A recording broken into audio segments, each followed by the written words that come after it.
안토니오 신부님은 영적 아버지며 스승이신 아시시 프란치스코를 본받아 해마다 사랑과 즐거움이 넘치는 마음으로 크리스마스를 맞이하곤 하였다. 움브리아의 사도 프란치스코는 성탄날 밤 그레치오의 숲속에 말구유를 만들고 이 땅에 아기 예수 오심을 축하하는 예절을 시작하였다. 신부님은 그 아름다운 의식을 따르도록 노력하였다. 신부님을 지극히 사랑하신 하느님께서는 신부님의 이러한 자세에 미소를 보내주셨고 사랑을 드러내셨다. 어느 날 신부님은 파도바에서 50리쯤 떨어진 곳에 있는 캠프장 피에로의 성주이며 신부님의 일에 많은 도움을 준 은인 돈 티노의 집에 초대를 받아서 간 적이 있었다. 거기에 머물고 있었던 날 밤, 사방이 고요하게 잠들고 있는 한밤중이었다. 신부님이 옆방에서 잠을 자고 있던 성주가 우연히 깨어서 눈을 떠보니 이상한 빗줄기가 문틈으로 스며들고 있었다. 깜짝 놀란 성주가 그 빛을 따라가 보니 그것은 신부님의 침실로부터 새어 나오고 있었다. 혹시 불이 난 게 아닐까 하고 문틈으로 들여다보다 말고 성주는 깜짝 놀라지 않을 수 없었다. 신부님께서 두 무릎을 꿇고 기도를 드리고 있는 그 앞에 눈부신 아기가 있었다. 그 아기는 신부님 앞에서 기쁨과 사랑이 충만한 표정을 지으며 서 있었다. 신부님 또한 기쁨과 벅찬 감격으로 아기를 와락 가슴에 안는 것이었다. 성주는 너무 놀라 온몸이 뻣뻣해진 채 우뚝 그 자리에 서 있을 수밖에 없었다. 마치 소금 기둥이 된 것처럼 말이다. 도대체 저 아긴 누구이며 어디에서 왔을까? 어떻게 저 방에 들어가게 되었을까? 그런 생각을 하면서 다시 한번 문틈으로 들여다보았다. 그런데 조금 전만 해도 환하던 방이 금세 캄캄해져 아무것도 보이지 않았다. 곧 성주는 그 옥동자가 아기 예수님이셨고 다시 하늘로 올라가셨다는 것을 깨달았다. 성주는 간밤에 본 그 사실을 자기 가슴 속에만 간직하려고 굳게 다짐하였다.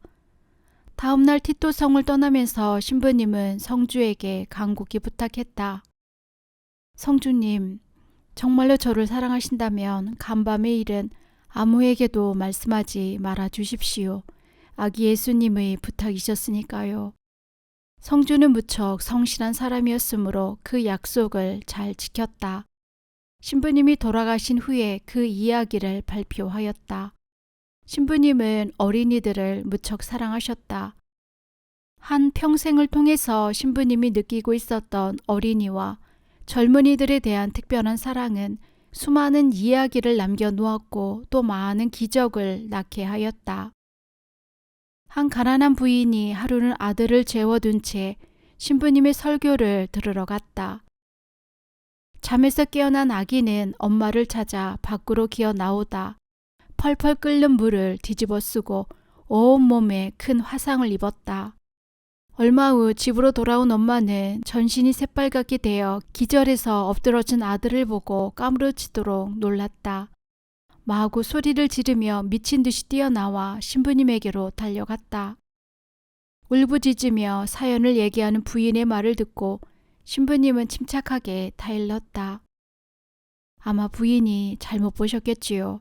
얼른 집으로 돌아가서 다시 살펴보십시오. 댁의 아들은 지금 과일을 가지고 놀고 있을 테니까요. 그 과일을 하나만 제게 갖다 주시겠어요? 부인은 어처구니가 없었지만 그 얘기가 진실이기를 빌면서 집으로 돌아갔다. 집으로 돌아와 보니 아까의 어수선하던 흔적은 씻은 듯이 없어지고 아기는 과일 바구니를 가지고 놀고 있었다. 어느 날 신부님은 설교를 마치고 사람들의 칭찬을 듣지 않으려고 일부러 산길로 접어들어 수도원으로 돌아가고 있었다. 그런데 어떻게 알고 거기까지 왔는지 한 부인이 누워 사는 어린 아들을 안고 길을 가로막았다. 신부님, 자비로우신 신부님, 부디 이 불쌍한 어린 것을 축복하여 주십시오. 고쳐주십시오. 신부님은 겸손하게 다음 말을 남기고 발걸음을 재촉하였다. 너무 상심하지 마시고 열심히 기도하십시오. 그러나 부인은 길을 비키지 않은 채 같이 가는 수사에게 애원하는 것이었다. 수사님, 제발 안토니오 신부님께 부탁하셔서 이 불쌍한 어린 것을 낫게 하여 주십시오. 그 다음 순간 자기를 쳐다보는 그 젊은 수사의 눈빛과 함께 표현할 수 없는 감동이 신부님의 마음을 사로잡았다. 신부님은 다급하게 가던 발길을 멈추고 잠깐 기도한 뒤 그 어린이의 몸에 손을 대었다.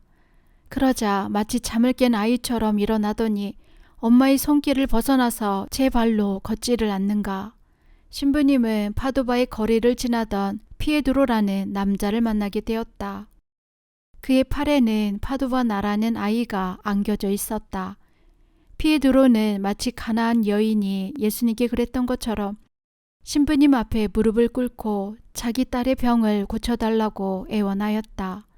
안토니오 신부님, 이 어린 것은 간질병을 앓다가 잘못되어 팔과 다리를 쓰지 못하는 불구가 되어버렸습니다.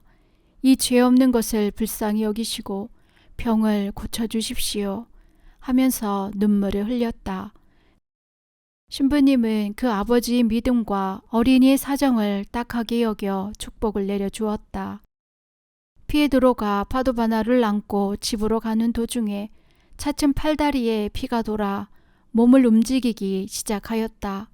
며칠 후에는 완전히 건강한 어린이가 되어 마음대로 뛰어다니게 되었다. 신부님은 자기를 통하여 하느님께 구원을 청하러 오는 사람들에게 갖가지 방법으로 도와주었다. 언젠가는 한 열심한 부인이 해산을 하기 전에 신부님에게 사람을 보내어 자기 뱃속의 어린 생명을 축복해달라는 부탁을 보내왔다. 신부님은 축복을 준 후 예언까지 덧붙여 주었다. 그 부인이 이번에 낳으실 아들은 훌륭한 프란치스코 회원으로서 하느님의 복음 전파자가 되고 끝내는 순교로서 하느님의 품에 안기게 될 것입니다. 이러한 예언은 그대로 이루어졌다. 부인은 과연 총명한 아들을 낳았고 커감에 따라 날로 믿음이 깊어져서 마침내 프란치스코의 수도회에 들어간 다음 자신의 의무에 충실하였다. 그리고 훗날에는 십자군을 따라 팔레스티나에서 종군하다가 다른 신자들과 더불어 살에 센 사람들에게 붙들렸다. 그곳에서 신앙을 버리든가 죽음을 택하라는 강요를 받았다. 그가 택한 것은 물론 찬란한 순교의 영광이었다. 안토니오 신부님이 프랑스에서 정교 사업에 온 힘을 기울이고 있을 때였다. 1225년 성모 승천 대축일 전날 신부님은 다른 수도자들과 함께 성무일도를 바치기 위해서 성당으로 가야만 했다. 그 무렵에는 거룩하신 동정 성모 마리아께서 산채로 하늘로 올림을 받으셨다는 성모 승천에 대해 완전한 믿음을 가지고 있지 않았고 겨우 인정만 하는 정도였다. 신부님도 성모 승천을 온전히 받아들이지 못했으므로 그날 불러야만 하는 마리아 승천에 대한 노래를 확실한 근거가 없다는 생각에서 늘 꺼려왔다.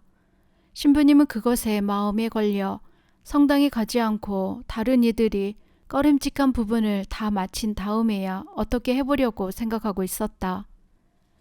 그러나 신부님은 누구보다도 양심이 예민한 분이었다. 아무리 작은 규칙 하나라도 지켜야만 마음이 놓이는 그런 섬세한 마음을 지녔던 것이다. 신부님은 그날의 기도에 자기가 빠지면 다른 이들에게 좋지 못한 영향을 끼칠 것 같아서 갈 수도 없고 안 갈 수도 없어 망설이고 있었다. 바로 그때였다. 신부님의 작은 방을 온통 빛으로 채우면서 성모님께서 나타나셨다. 나는 영혼뿐만 아니라 육신도 다시 살아서 산채로 하늘나라에로 올림을 받았느니라. 그리고는 조용히 사라지셨다. 신부님은 그 길로 성당으로 달려가서 다른 이들과 함께 성모일도 기도를 바쳤다.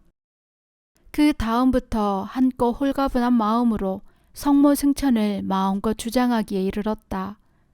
많은 화가들이 성모 마리아의 대관식 장면을 그릴 때 그 옆에 파도바의 성 안토니오를 그려왔고, 그것은 신부님이 성모 승천에 대한 교리를 가장 강력하게 옹호한 분이었기 때문이다. 거룩한 마음을 지닌 신부님께서 마귀의 시세움이 있는 건 너무나 당연한 일이었다. 어느 날 밤 정교 사업에 큰 성과를 얻은 신부님이 조용한 곳에서 묵상을 하고 있을 때였다. 마귀가 개상망측한 악당의 모습으로 나타나더니 신부님의 목을 조르는 것이었다. 신부님은 어릴 때 어머니로부터 배웠던 오 영광의 부인이여의 기도를 드리면서 성모님께 구원을 청했다. 놀랍게도 금세 찬란한 광채를 내면서 성모님께서 나타나셨다. 마귀는 물론 혼비백산하여 달아나 버렸다. 1231년 안토니오 신부님은 만년의 마지막 사순절을 맞이하였다. 이때처럼 사람들이 많이 모인 적은 일찍이 없었다. 신부님은 몇 주일 동안 대성당인 설교대에서 복음을 선포하는데 그것도 마음에 차지 않아서 마을을 돌아다니면서 하루에도 서너 번씩 하느님 나라를 선포하였다. 사람들은 밭일을 멈추고 신부님의 말씀을 들으려고 몰려들었다.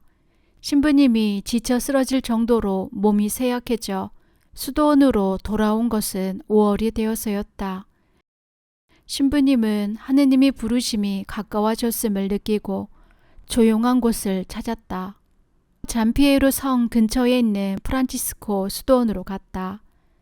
지난날 아기 예수님에 대한 기적을 생생하게 기억하고 있는 티토 성주는 반가이 자기 성 안으로 들어와 머물도록 신부님을 초청하였다. 신부님은 정중하게 사용을 하였지만 성주의 간절한 부탁으로 그의 소유권 안에 있는 숲속을 때때로 거닐면서 묵상하기로 하였다. 숲엔 커다란 호두나무가 넓게 가지를 펼쳐 하늘을 뒤덮고 있어 장엄한 기분이 감돌았다. 신부님은 그 나무의 큰 가지 위에 작은 오두막을 짓기로 하였다. 제자 루스티유와 루투게르 수사의 오두막도 지었다. 이 두 제자는 오랫동안 모셔오던 스승을 홀로 숲속에 보내기가 마음에 안 놓여 자원에서 신부님의 시증을 둘 겸 같은 곳에 오두막을 마련한 것이었다. 자신의 소원대로 운둔처를 마련한 신부님은 사람들의 눈길을 피해서 마음대로 원하는 때 하느님을 만나 뵐 수 있었다. 신부님은 하늘을 향해 날아가려고 펄럭이는 작은 불꽃이었다. 신부님은 마치 마지막 숨지기 전에 가장 아름다운 소리로 노래를 부르는 백조와도 같았다. 마음껏 정적 속에 잠겨서 자기만의 세계를 가질 수 있었다. 때때로 그러한 고요함을 깨뜨리는 것은 아침 햇빛을 받아 뒤적이는 산새와 낮 한때 여름을 노래하는 매미뿐이었다. 저녁 나절에는 노을을 등지며 양떼를 몰고 가는 목동들의 노랫소리가 들릴 뿐이었다. 신부님은 온종일 아침부터 밤잠을 잘 때까지 명상과 기도로서 모든 시간을 보냈다. 신부님이 수도원으로 가는 것은 식사 때뿐이었다. 그런데도 어떻게 알아냈는지 사람들이 몰려오는 데는 어쩔 수가 없었다. 갖가지 문제거리를 가지고 그것들을 해결하고 축복받고자 몰려들고 있었던 것이다. 어느 날 신부님은 식당으로 가기 위해 나무를 내려오던 중 갑자기 몸의 균형을 잃고 넘어졌다. 제자들이 달려가서 몸을 부축하여 오두막으로 옮겨 눕혔지만 건강이 극도로 나빠져 의식을 잃게 될 것만 같았다. 자신의 상태를 알게 된 신부님은 눈짓으로 루투게르 수사를 불렀다. 그리고는 산타 마리아 수도원으로 가고 싶다는 뜻을 전하였다. 그것은 매우 슬픈 일이었지만 수사들은 신부님이 얼마나 파도바를 사랑하고 있으며 그곳을 떠나서 숨을 거둔다는 것이 얼마나 가슴 아픈 일인지를 헤아렸으므로 그 뜻을 따를 수 있도록 모든 준비를 갖추었다. 때마침 어떤 열심한 농부가 마차를 빌려주겠노라고 하였다. 신부님은 병상에 그대로 누운 채 마차를 타고 캄포잔 피에로를 떠났다.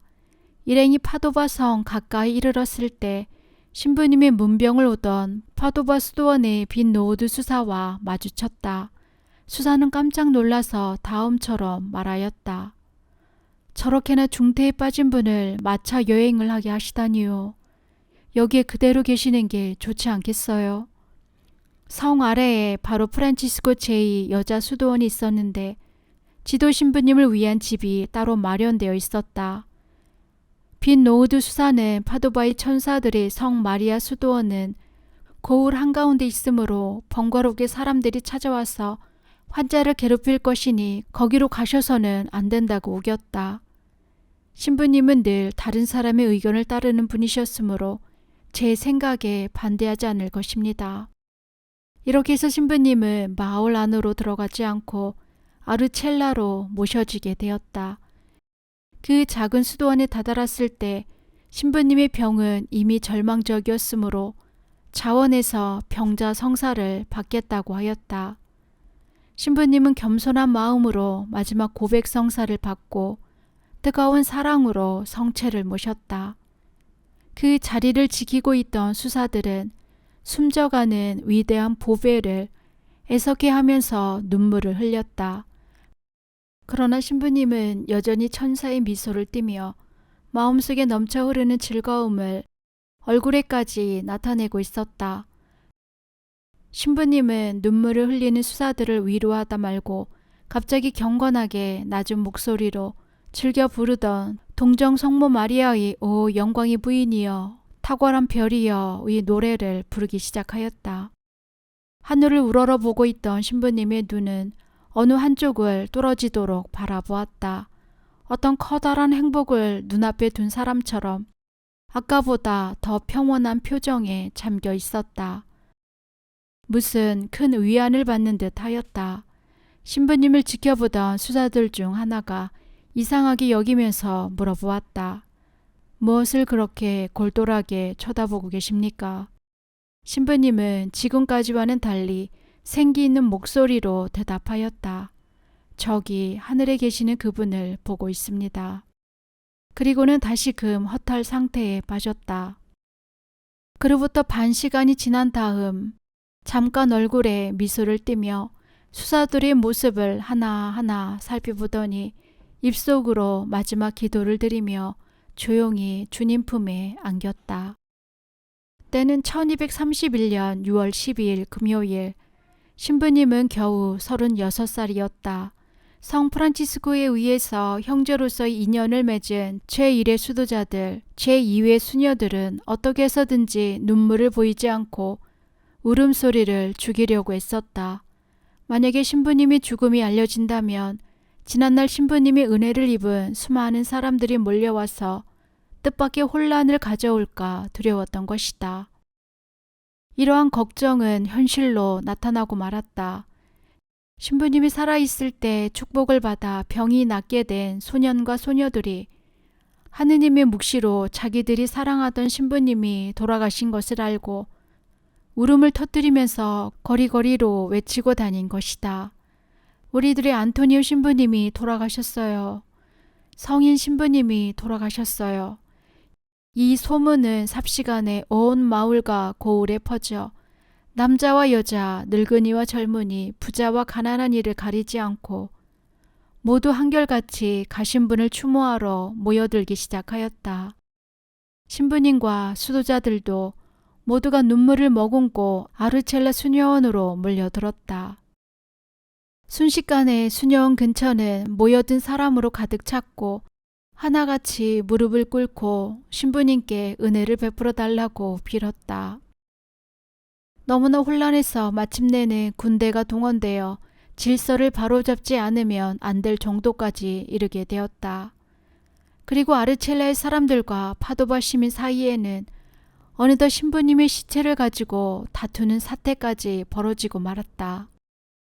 두 고을 사람들은 서로 자기네가 신부님의 주검을 모시겠다는 것이었다.